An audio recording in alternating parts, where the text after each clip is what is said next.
So this is EE619. We are at lecture 6. So far we have been studying a resistively loaded inverter. This is the input and this is the output. So we started by looking at its static characteristics. So we have calculated its VOH, VOL, VIH, VIL, and we also saw how to calculate its midpoint voltage. So the calculation of the midpoint voltage I had left to you as a homework. Then we saw its static power consumption.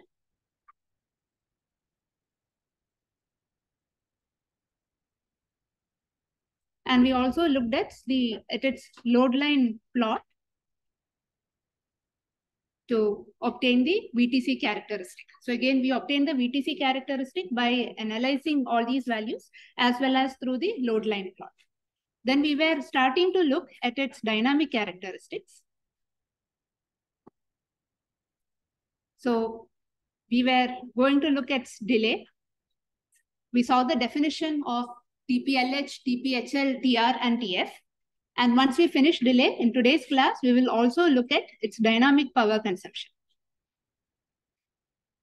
And then we'll make few remarks on its area. So now let us go back to calculating its delay. So we will start with TPLH. That is propagation delay, low to high. So if I consider the inverter, I'm going to put all the associated capacitance at this node together as a CL here. So this is my VN, VA0. If I am looking at TPLH, what is the transition that we should be looking at VN? Should it go from 0 to VDD or from VDD to 0? VN, yeah. It should go from high to low.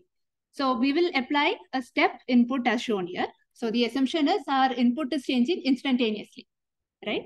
And corresponding to this, our output is going to start from some VOL, and then it will slowly increase to VDD. And we are interested in the point where it reaches the midpoint between the VOL and VDD. For now, let's assume that this is instantaneous. So it doesn't make much of a difference now. For now, we will assume ideal inputs. It's going from VDD to 0.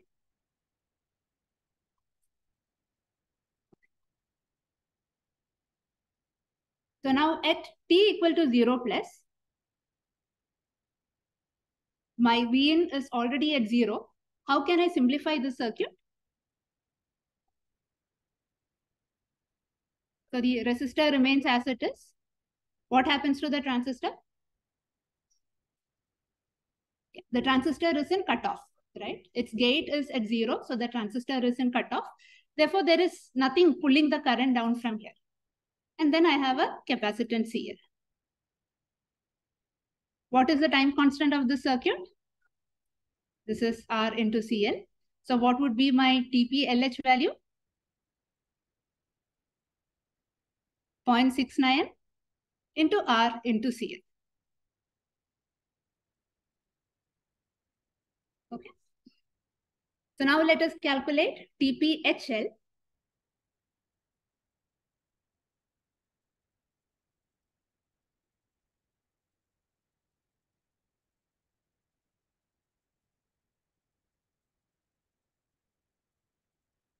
So again, I'm putting all the capacitance at this node together as a CL. So here we are interested in a step input as shown here from 0 to VDD at its input. Corresponding to that, your output is going to fall from some VDD to a VOL value. And we are interested in the 50% point, how much delay does this point take, the 50% midpoint take to appear after the step input is given. So this is our TPHL, right? But here you will have some current flowing through the resistor. You will have some current flowing through the NMOS because the NMOS is on. Vn is equal to VDD. And you have some current flowing through the capacitor. And this current will be given by IC will be CL into d V0 by dt, where V0 is a function of time. Now, given that V0 is reducing, you know that this derivative is going to be negative. So all that it means is that the current is flowing in the opposite direction, which is what we expect. The capacitor is discharging. Now, before I proceed with the calculation of TPHL here, I want to focus on this small part of the circuit. So this is basically, you have a capacitor and an NMOS connected to it like this, where the NMOS gate is at VDD and the capacitor is discharging from VDD to 0. So I'm taking a generic case, it's discharging from VDD to 0. Now there are two ways in which you can analyze this circuit, right? One way is to model the NMOS transistor as a current source. So then this becomes like a current source whose current value is now a function of V0 connected to a capacitor. This is one way in which you can analyze this. The other way is to model the NMOS transistor as an equivalent resistance. So this is some resistance, again, whose R value is a function of V0, and this is connected to the capacitance. So you could model this delay problem of NMOS transistor discharging a capacitor CL either as a current source connected to CL or as a resistor connected to CL. Now, because this is a very crucial part of our course, I'm going to ask you to think about this. I'll give this as a homework. So for this particular case, where you have given a step input at the NMOS, which goes from 0 to VDD, you are required to calculate the TPHL.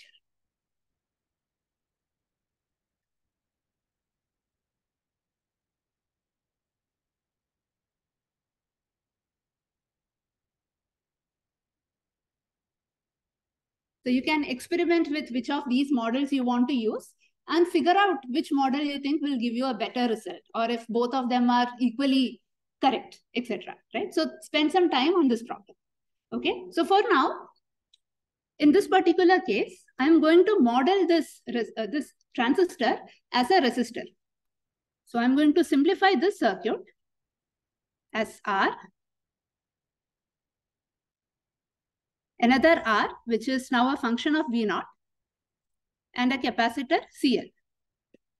Now our aim is to simplify the calculation. So instead of having an R, which is a function of V0, I'll find out the average value of this capacitance over this period, where the V0 is going from VDD to the 50% point. And then I'll write it as an R equivalent. We will do the derivation of this R equivalent after you have done this calculation. So we'll do this in the next class. Now, once I have reduced the circuit like this, can you tell me what is its equivalent time constant? This will be R parallel R equivalent into CL. Therefore, what is TPHL? 0.69 into R parallel R equivalent into CL. So now, based on the calculations we did in the last class, can you tell me which of these parameters is likely to be higher, R or R equivalent? R is likely to be higher, right? Why? So if you want VOL to be a small number, we need to have this R as a large value. Now, another question, is this R equivalent same as the R effective we calculated earlier? Yes, no? No, R equivalent is now an average resistance, whereas R effective was the resistance for the NMOS transistor at a particular bias point, where its VGS was equal to VDD and its VDS was equal to VOL, right? So this is a different resistance. So now this I can write as 0.69. If R is much, much greater than R equivalent, how does this reduce to? This is R equivalent into CL. So this is assuming R equivalent is much, much smaller than R. Okay. So now let me quickly summarize the results we have so far. Let's say for the given circuit, I am increasing my R while I keep my W by L as a constant. What happens to VOL? Does this increase or decrease? It decreases. So this is a good thing. What happens to the static power? This also decreases. Again, good for us. What happens to TPLH? Decreases? I'm hearing only creases. Decreases? Increases, right? Why? Because it is a function of R. So this increases, which is not so great for us. And what happens to TPHL? It doesn't change, right? It remains same. So even here, you can see that some of the trade-offs are nicely coming out. If you want a very good inverter with VOL close to 0 and less static power, you will need to increase your R. But then this is going to increase your TPLH. And assuming R is much, much greater than R equivalent, your TPHL is going to remain the same. So this sort of trade-off you will see throughout in this course, but in a different fashion. Okay, so now we are in a position to calculate its dynamic power consumption.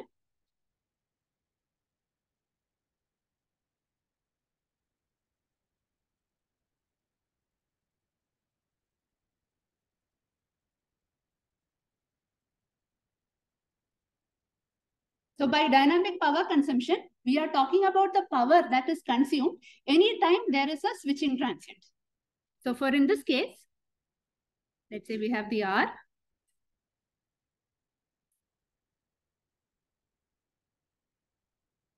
So you have CL.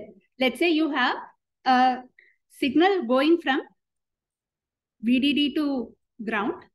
Corresponding to this, you are going to get a charging of this capacitor. So my input is now falling from VDD to ground. My output V0 is going to start from some VOL, and then it will increase till VDD. Can you roughly sketch IC of T, the current flowing into the capacitor?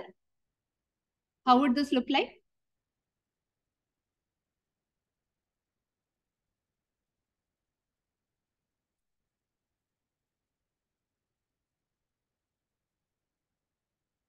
So the expression is IC will be equal to CL into dV0 by dt.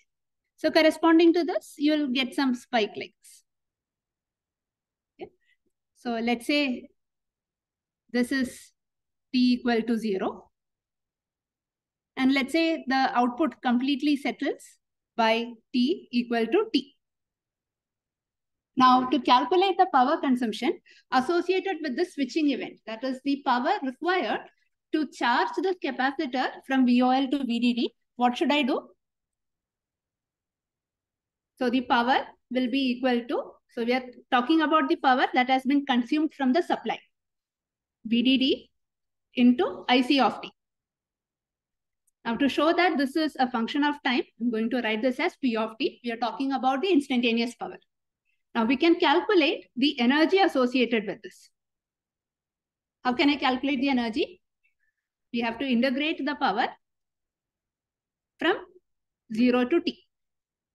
Okay, so let's do this calculation. So this is from 0 to T. Power is VDD into IC of T, which is CL into dV0 by dt. And then I'm integrating it with respect to time. So let's take all the constants outside. So this gives me VDD, CL, 0 to T, dV0 by dt, and integration with respect to T. So if I look at this factor, I'm integrating V0 with respect to T. Sorry, I'm differentiating V0 with respect to T, and then again integrating it with respect to T. So this is basically V0 of T with the limits 0 and T. Okay. So this is equal to VDD into CL into V0 at T minus V0 at 0. This is VDD into CL. What is V0 at T? This is equal to This is equal to VDD, right? So V0 at T is VDD. V0 at T equal to 0 is VOL minus VOL. So this is CL VDD into VDD minus VOL. Now, if VOL was equal to 0, this energy is equal to CL into VDD square. If you have the exact value of VOL, please substitute that and you can calculate the power. Is this okay? So now, just to simplify the discussions further, I'm going to assume VOL is equal to 0. But in numerical calculations, you don't have to do that. You can substitute the exact value of VOL and then get the exact answer, right? So now here is a very basic question. Let's say I take a capacitor, right? I charge it from 0 to VDD. What is the energy stored in the capacitor? Half C VDD square, right? So basically I have done the same operation now, right? I have a capacitor which I have charged through a resistor. The capacitor has been charged from 0 to VDD. The energy stored is half CVDD square, but the energy you have taken from your battery source is CVDD square. So where did half of the energy go? It has been dissipated as power in this resistor. Okay. So we have the energy. Now we are in a position to calculate the average power. How do I do that? Let's say I have an inverter. This is being clocked by a signal as shown here. Let's say this has a frequency F.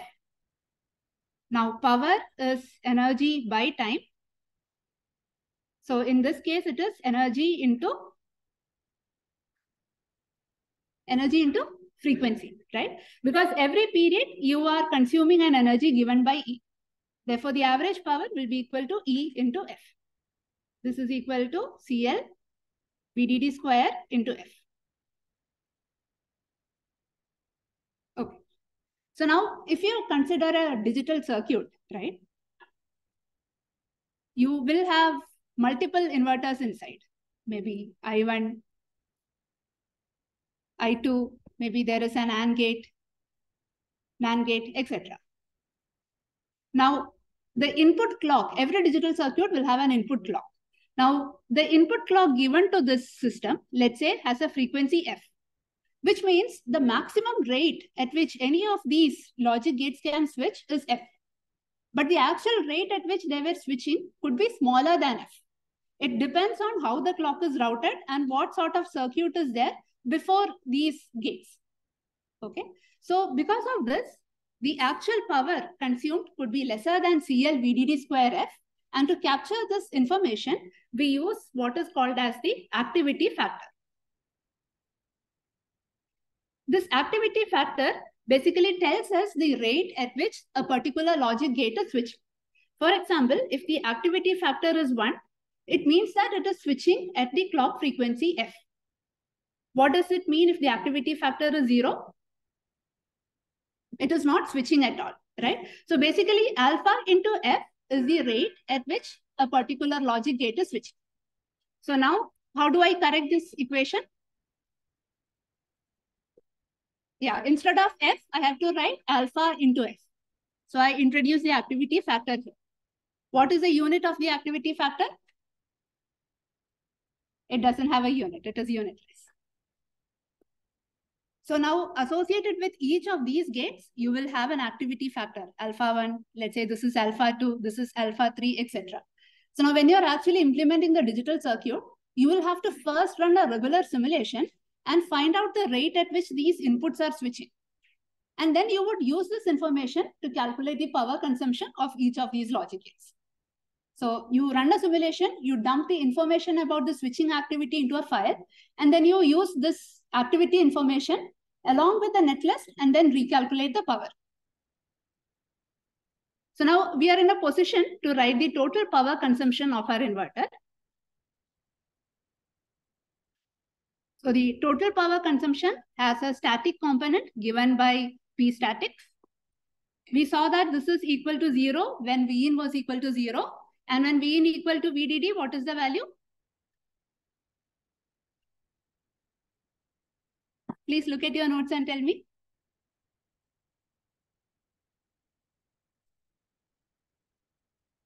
So VDD into VDD minus VOL by R, which we for now approximated it as VDD square by R, right? So here also the static power now depends upon the duration for which the inverter's input is either 0 or VDD. So this we capture in a parameter and we can write this as some delta into VDD square by R. Okay. Now what is the second component? The dynamic power component. And what is the value? Alpha CL VDD square into F. And just to be complete, there could also be leakage components, which we usually denote by P leak. And this comes because of the subthreshold leakage in the NMOS transistor. And this leakage component earlier used to be a very, very negligible fraction when compared to the static and dynamic powers. Now it is not so negligible. It is significant enough for us to pay attention to it. Now at last, we come back to the area component. So let's do some quick calculation to understand more about this. Let's say VTN is equal to 0.4. VDD is equal to 1.8 volt. Mu n COX is 160 microamperes per volt square. Minimum L is 180 nanometer. And minimum width is 270 nanometer. And say I want a VOL of 0.1 volt. You can assume that VD sat n is 0.4 volt.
So did everyone get this value as 17? So what is the expression for VOL? This was VDD by 1 plus R by R effective.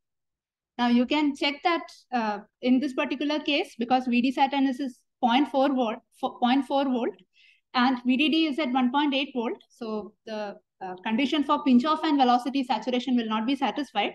Under the condition of V in equal to VDD and VDS equal to VOL, the transistor will be in linear region.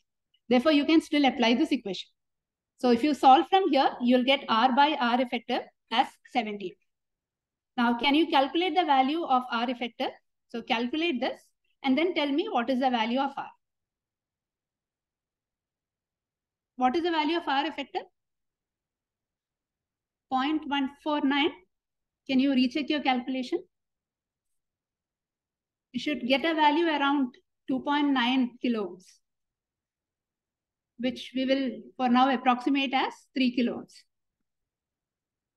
So this would give you an R value equal to 51 kilo ohms. So you can assume in this calculation of R effective, please assume the minimum length and minimum width.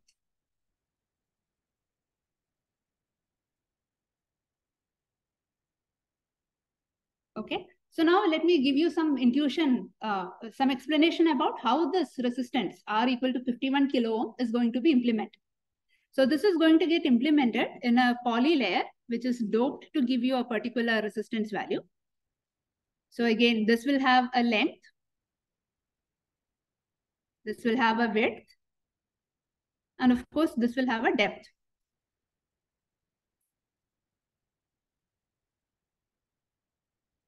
Let's say the resistivity of this material is rho. Then how do you calculate the resistance?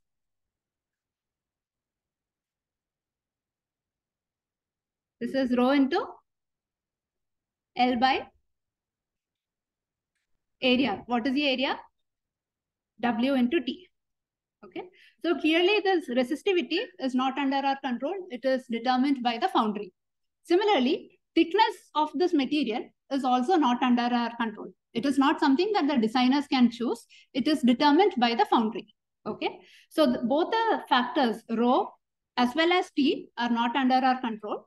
So we write this as some sheet resistance RSH into L by W, where you can find out what this RSH is based on the foundry's documentation. Okay. Now, can you tell me the unit for RSH?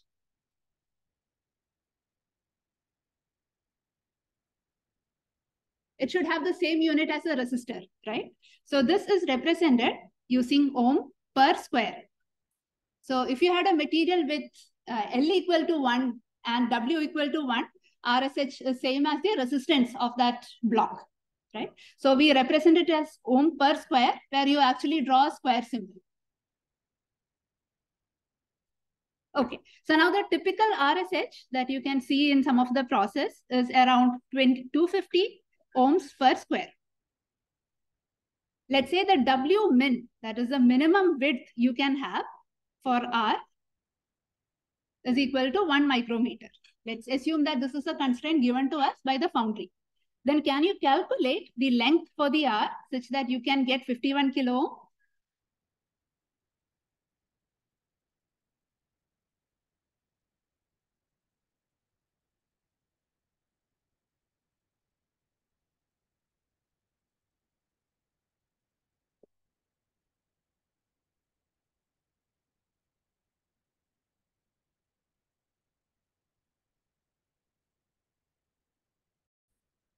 It's very large, right? Your transistor length and width are in the orders of 200s of nanometer. Whereas now you have a resistor which needs a length which is almost 1,000 times larger. So this inverter is very area inefficient. Is that clear? Okay. So now our conclusion is this. What are the cons of this inverter? One, it takes up a lot of area. What else? It has static power consumption. Anything else?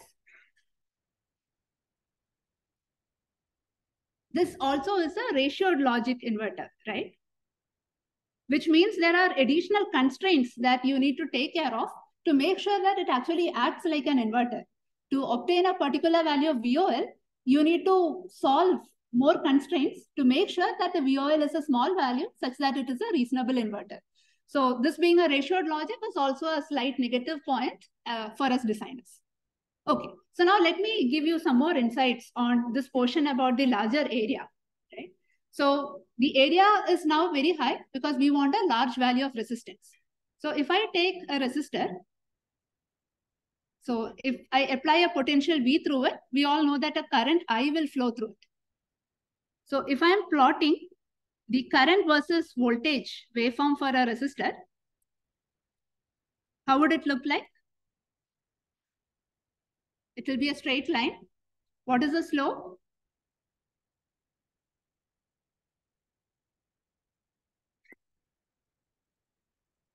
This is 1 by R.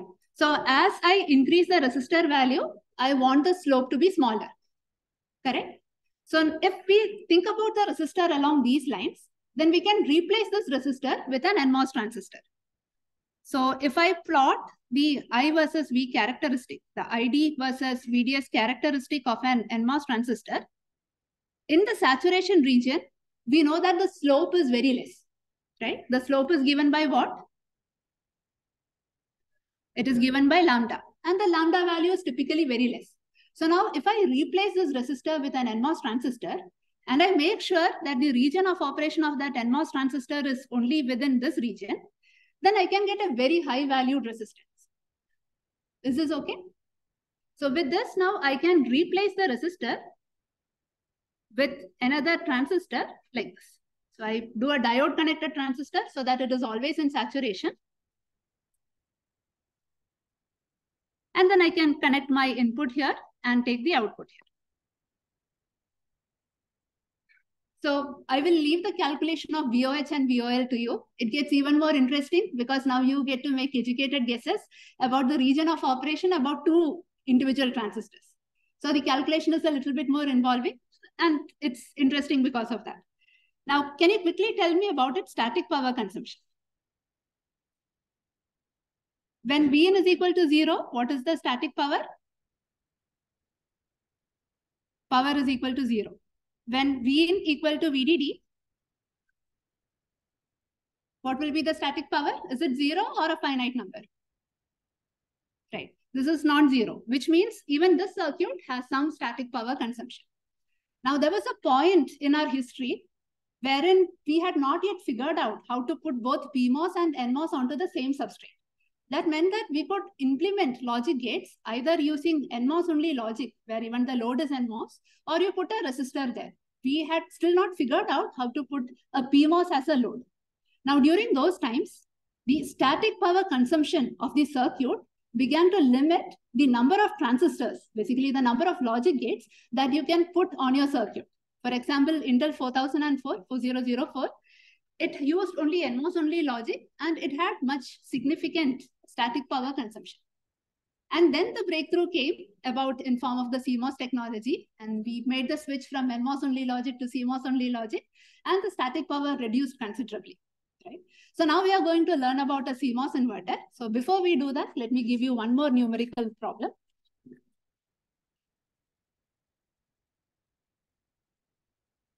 So this time, again, you are going to solve for a inverter with a resistive load, but the input stage is PMOS.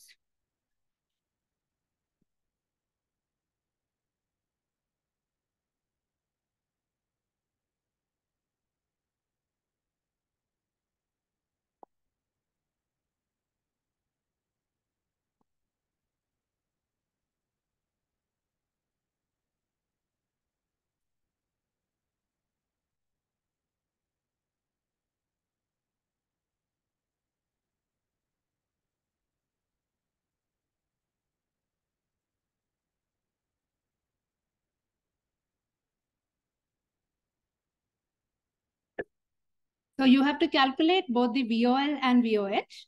I'll give you the resistor value in a minute. You can ignore channel length modulation here.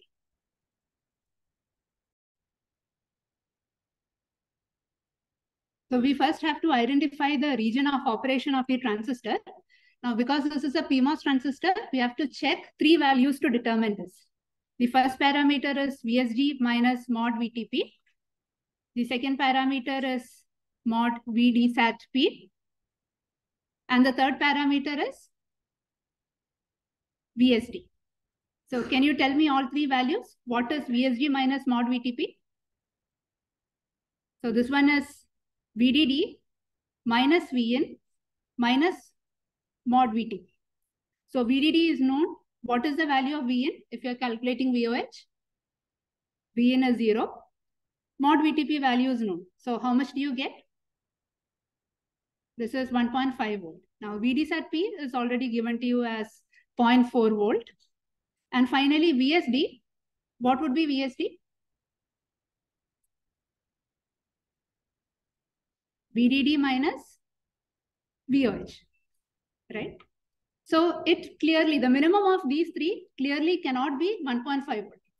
Therefore, this is not in pinch-off saturation. It could either be in velocity saturation or it could be in linear region. What is a reasonable guess to make? That it is in linear region. Because if it is a very good inverter, we would want the VOH to be as close to VDD as possible. So you start with the assumption. So let me call this as transistor MP. So we'll assume that MP is in linear region.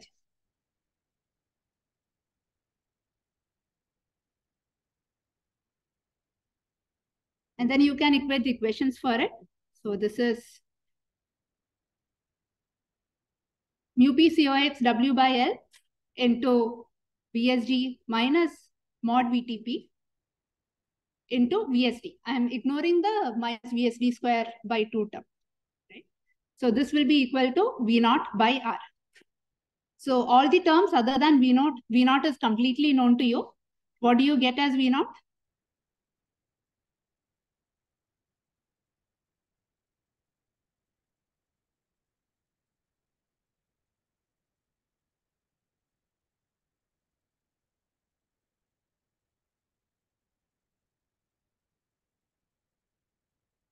What is the value? You can tell me the numerical value. Right? So this is equal to 1.35 volt. Everybody got that? Any confusion?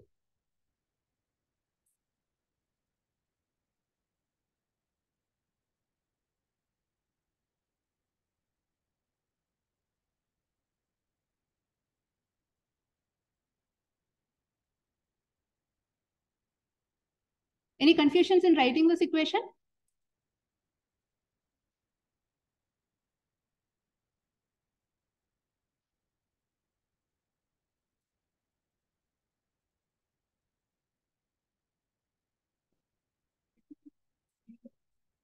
Exactly. So now that we have got V0 value, we have to go back and check if the assumption we made is correct. Right? So VOH is right now 1.35. So what is VDD minus VOH? It is 0.45. So what does this mean? The assumption that we made that this transistor is in linear region is incorrect. Right? So transistor not in linear region.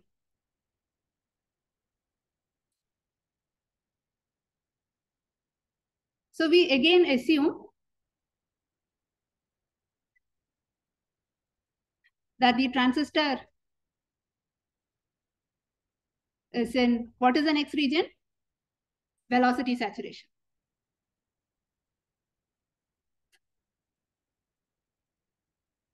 Repeat the calculation again and calculate the V0.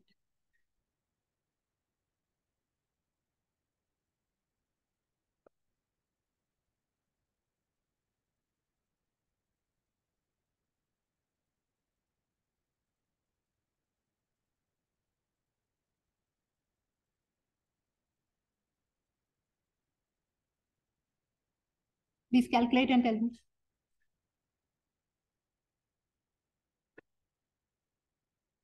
So what are you doing now? 1.8? Why?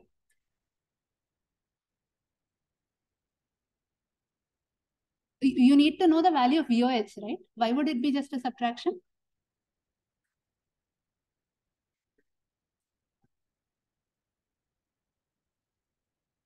Sorry?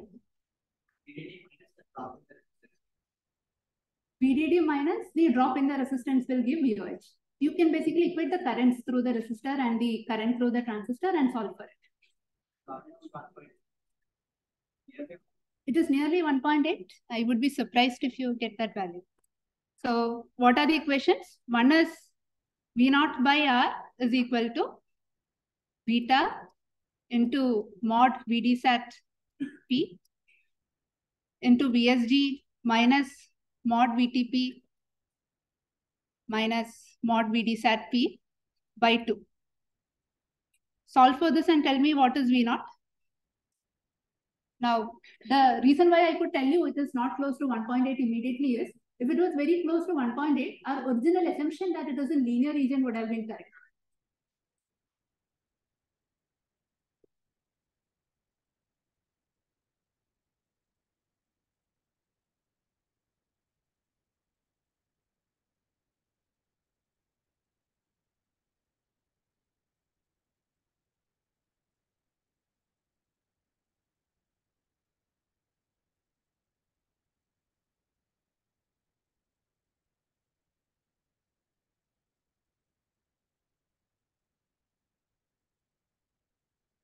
So now that you have got an answer, what should you do? Check if the assumption that it is in velocity saturation is correct. So now if VOH is 1.04, what is VSD? This is equal to 0.76 volt. Which is the minimum of the three values? VD sat P, mod VD sat P is still the minimum of the three values. Therefore, the assumption is correct. So your transistor is in velocity saturation.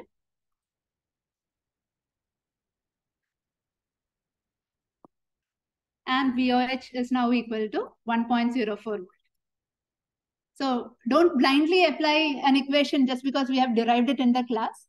You start with an assumption for the region of operation, get the numerical value, go back and check if the assumption holds. If not, you start with a second assumption and then proceed. Okay.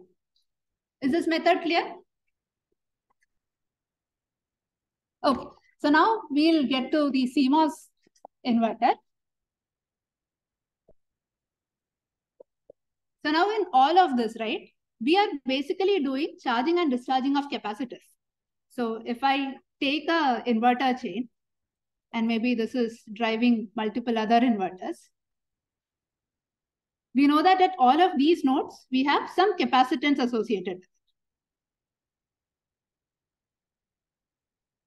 So now when I give a rising edge here, you'll have a falling edge here, another rising edge here, falling edges here, etc. So basically, when you have a falling edge here, all that you're doing is discharging this capacitance. And then when you come to a rising edge at this node, you are basically charging this capacitance. So now we have two operations. We have to charge a capacitor or we have to discharge a capacitor. And we have two devices. We have NMOS and a PMOS transistor. So we are going to do a permutation of all the possibilities. That is, we'll see if we can charge a capacitor using NMOS and a PMOS. And we'll see how the discharging operation fares when we use an NMOS versus PMOS. And we'll identify which device is best for which operation. And from there, we'll construct a CMOS inverter. So let's start with the NMOS transistor.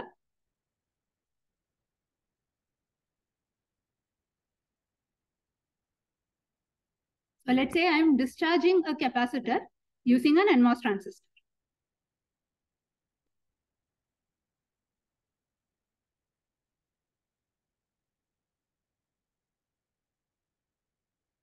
So if I want to discharge the capacitor, should I give a rising edge or a falling edge at the input?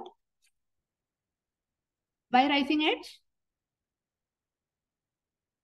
we want to turn on the NMOS transistor, right? So we'll give an edge that is going from 0 to VDD. So because again, we are talking about discharging, what would be the potential across the capacitor at 0 minus? So let's assume that the edge is being given at t equal to 0. This will be equal to VOH. Let's talk in terms of the supply rails. So this will be equal to VDD, right? So now we are interested in looking at what is the minimum value that this capacitor voltage can get to. Okay, so basically we are looking at the point at which your transistor is going to turn off. So we have to look at its VGS. What is the VGS of the transistor? If I write it as a function of time, this is V in minus 0. So this is V in, and this is true for all time. So if I give a rising edge like this will be equal to VDD for all time, which means you will have a current flowing through NMOS transistor till what value?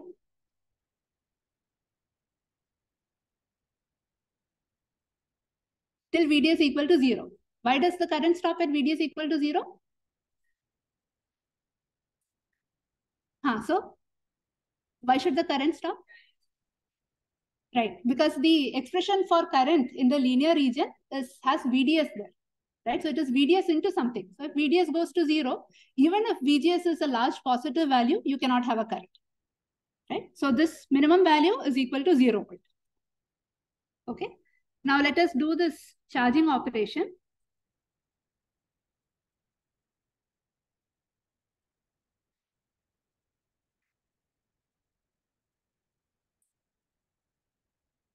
Again, what edge should I give at the input? I should give a falling edge here. Why falling edge? We have to give a rising edge again, right? We are still trying to push current into the capacitor. So we again give a rising edge going from 0 to VDD. What is the potential across the capacitor at 0 minus? We'll start with 0 volt. We are interested in charging it from the minimum rail value, right? So now we need to know what is the maximum potential this capacitor can attain. So again, let us look at the VGS value. This is equal to Vin minus Vc of t. Now, based on this, can you tell me what is the maximum potential you can get across the capacitor? This will be equal to VDD minus VTN. Because the moment you reach VDD minus VTN across this capacitor, your NMOS transistor is going to turn off, right? Not only that, as your VC voltage is increasing, the VGS minus VTH value for the NMOS transistor is reducing. Therefore, the current available for charging is also reduced. So one, you will never reach the rail value of VDD. And two, even to get to VDD minus VTN, you are going to take a longer time because the current available for charging is reducing as the VC value is increasing. Okay. So now from this, it looks like if I want to discharge a capacitor, I can use an NMOS without a problem. But NMOS is not very good at charging a capacitor. Okay. So now let us repeat this operation with a PMOS transistor.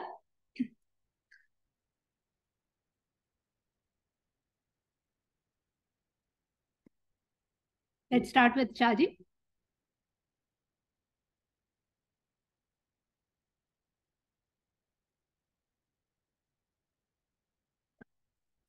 What should I give as the input to the PMOS?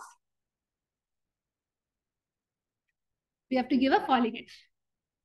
So it goes from VDD to 0 volt.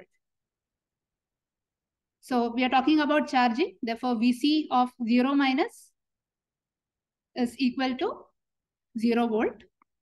What is the VC max that you can attain? VDD. Why? What is the VSG? VSG is VDD minus Vn for all value of t greater than 0. That is VDD minus Vn is 0 for t greater than 0. Right? So basically the VSG value for your PMOS transistor is not going to change as your capacitor is charging. So you can push current into the capacitor as long as the VSD is a positive number, right? So the VC max is going to be equal to VDD. Now let's quickly do for discharging.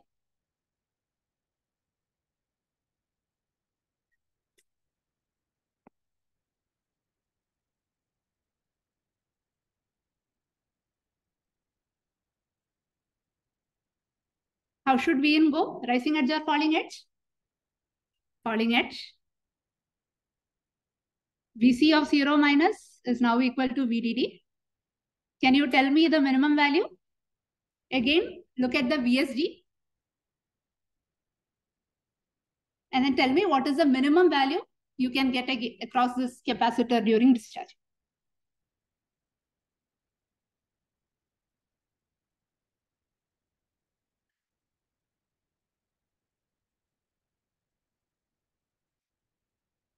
Mod VT. So VSG in this case is VC of t minus Vn, which is VC of t minus 0 for all t greater than 0. Is this clear? So what is the conclusion that you can make? So for charging, which device should we use? PMOS. And for discharging, NMOS.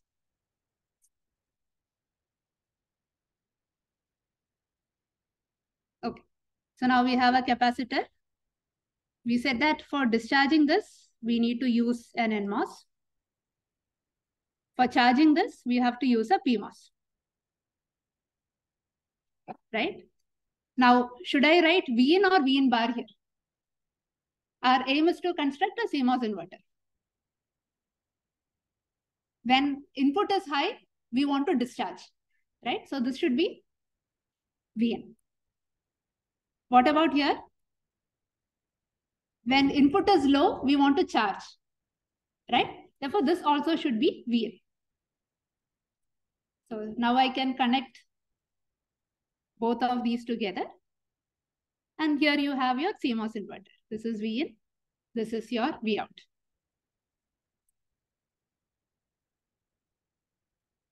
Okay. And NMOS is now an active high switch. That is, it turns on when the input is high. And PMOS is an active low switch. That is, it is active or it turns on when the input is low. Now, all the logic gates that you learned in CMOS style logic will be like this, where the pull down network or the discharging network is active high and the charging network is active low, right? Which is why we tend to think in terms of inverting logic, such as inverter, NAND, NOR, instead of direct logic such as buffer, AND, or etc. So this is a small tip to take away from this. Okay, now quickly tell me, what is VOH? VOH is VDD, because now we are charging through the PMOS transistor, and VOL is 0. Now, does the value of VOH and VOL depend on the sizing of NMOS and PMOS transistor? It doesn't depend on the sizing. Therefore, this is called as a ratio-less logic. And what is the static power consumption? Static power is equal to 0. Now, looking at it right now, the CMOS inverter looks like a very obvious circuit to do.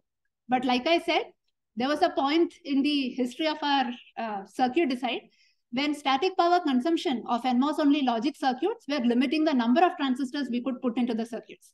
Therefore, this CMOS style logic was at the time a major breakthrough. And this is like a very elegant circuit in which a lot of things are just perfect. It's just a 2 transistor circuit, but it is so perfect with respect to a lot of these properties, right? Okay, so now can you quickly sketch out the VTC for this?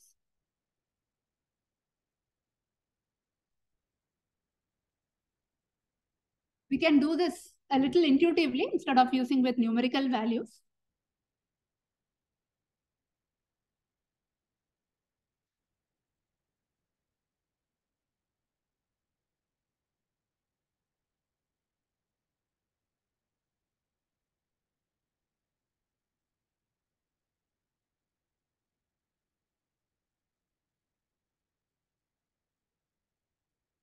So when Vin equal to 0, we know that the value is VDD. Let's assume that subthreshold conduction is not there. There is no leakage when the value is lesser than, when the input value is lesser than VTN, right? So what is the region of operation at this point for both the NMOS and the PMOS? NMOS is in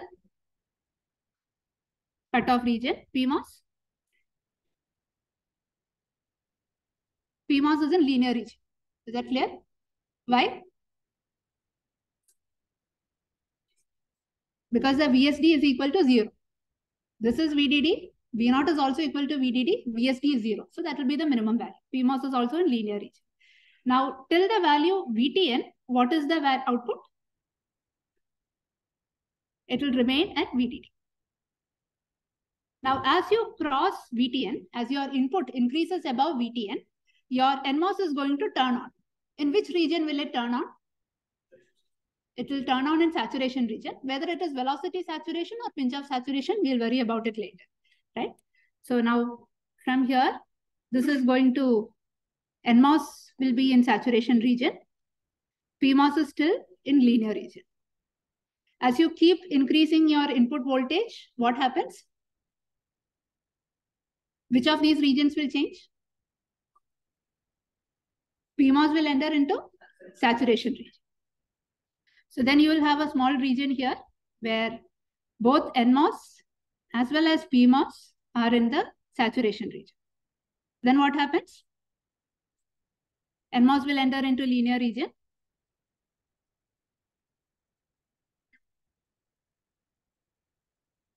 And PMOS remains in saturation region. And what is this point? This is VDD minus mod VTP. And beyond this, PMOS is in cutoff and NMOS is in linear region. Okay. So like I mentioned in one of the earlier classes, we are mostly interested in these regions, right? Where the gain is very close to 0. Now in those two regions, you can see that the transistor is either in cutoff or in linear region, right? The intermediate region is where it goes into saturation region. If you are an analog circuit designer, you would be more interested in that area. But for digital designers, we are more interested in regions where where one of the devices is in cutoff and the other is in linear region. Okay, so what should we do next?